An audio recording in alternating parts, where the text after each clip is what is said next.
Brought to you by Agilus Diagnostics.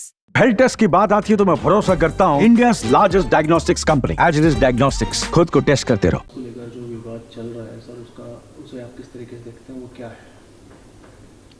Bharatiya Janata party स्तर से बहुत नीचे उतर गई। दिल्ली की चुनी हुई मुख्यमंत्री का सामान मुख्यमंत्री आवास से बाहर फेंकवा देना, इससे शर्मनाक घटना इस देश में मुझे नहीं लगता पहले कभी हुई, वो भी महिला मुख्यमंत्री का। क्योंकि सर पहले वाले सीएम भी उसी जगह पर रह रहे थे जहां पर उन्हें रहने गई थी, लेकिन वहां से उनको निकलने के लिए कहा गया।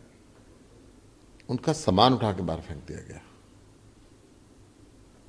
बेहद शर्मनाक है कि एक लेफ्टिनेंट गवर्नर, जनता जिसको एक कॉरपोरेटर ना चुने और वो चुनी हुई महिला मुख्यमंत्री का सामान उठा के सड़क पे फेंकवा दे। मुझे ऐसा लगता है कि मैंने मानवता को भी इतना शर्मसार होते कभी नहीं देखा जितना भारतीय जनता पार्टी ने इस विषय में किया। प्रदेश आम आदमी पार्टी के जो है अध्यक्ष भी हैं, हरियाणा चुनाव में कांग्रेस की बुरी तरह हार हुई है। उस हार को राहुल गांधी ने कहा है कि जो बड़े नेता हैं उनके आपसे खींचतान इसके लिए बड़ी हद तक जिम्मेदार है, क्योंकि उन्होंने अपने हितों को ऊपर रखा पार्टी से ज़्यादा। आप क्या कहना चाहेंगे? देखिए, मैं तो एक बात स्पष्ट पहले कह चुका हूं, मैं आज भी उसी बात पर स्टैंड करता हूं। हमारी भरसक प्रयत्न था कि हम बीजेपी की इस भ्रष्टाचारी अहंकारी सरकार को जड़ से उखड़ के फेंक दें। इंडिया गठबंधन राष्ट्रीय स्तर पे हुआ, बीजेपी बैसाखियों पे आ गई। हरियाणा के अंदर भी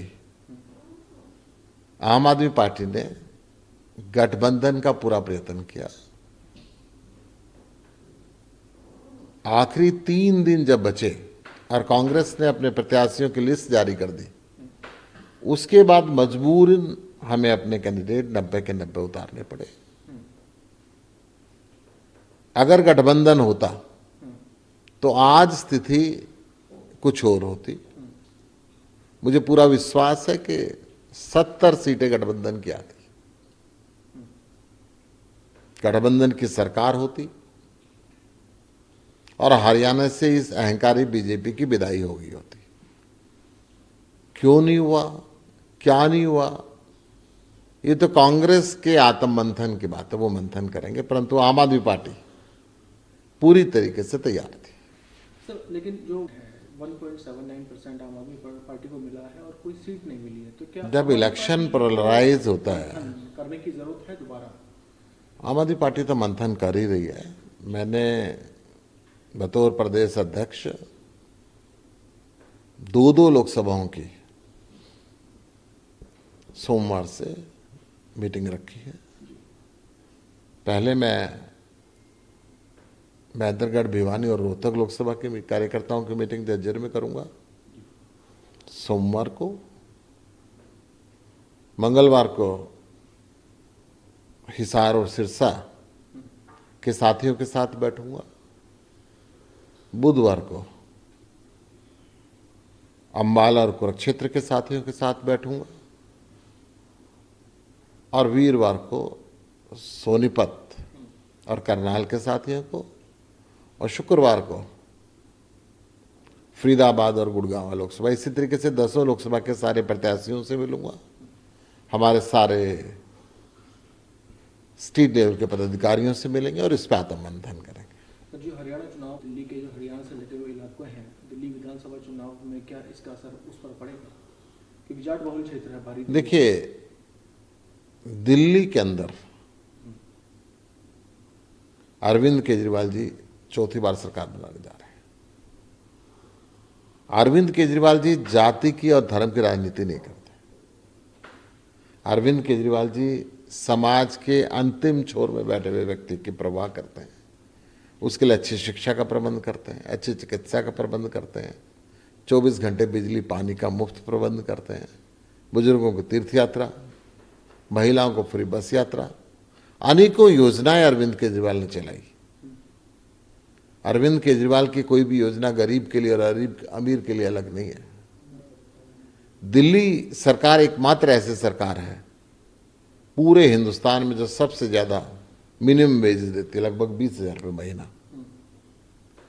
दिल्ली सरकार इकलौती ऐसी सरकार है जहां पे व्यापारियों को तंग नहीं किया जाता।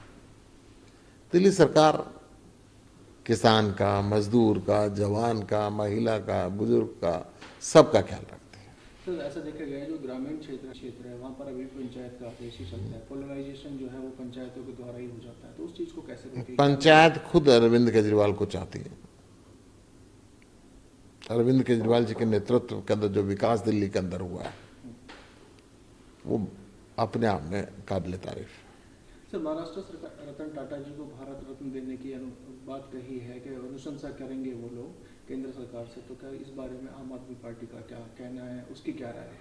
रतन टाटा इस देश के अनमोल रतन थे। रतन टाटा एक सच्चे, ईमानदार ऐसे व्यवसायी थे जिन्होंने व्यापार के क्षेत्र में सेवा को माध्यम चुना। कोरोना आया तो सरकार को सहयोग किया, जम्मू कश्मीर में आतंकवादी आया तो जवानों को सहयोग किया। रतन टाटा जितना व्यापार करते थे उसके हिसाब से चैरिटी भी वो सबसे ज्यादा करते थे।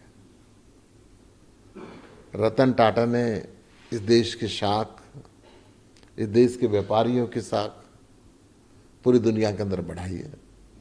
उनको जो भी मान सम्मान दिया जा सके वो दिया जाना चाहिए।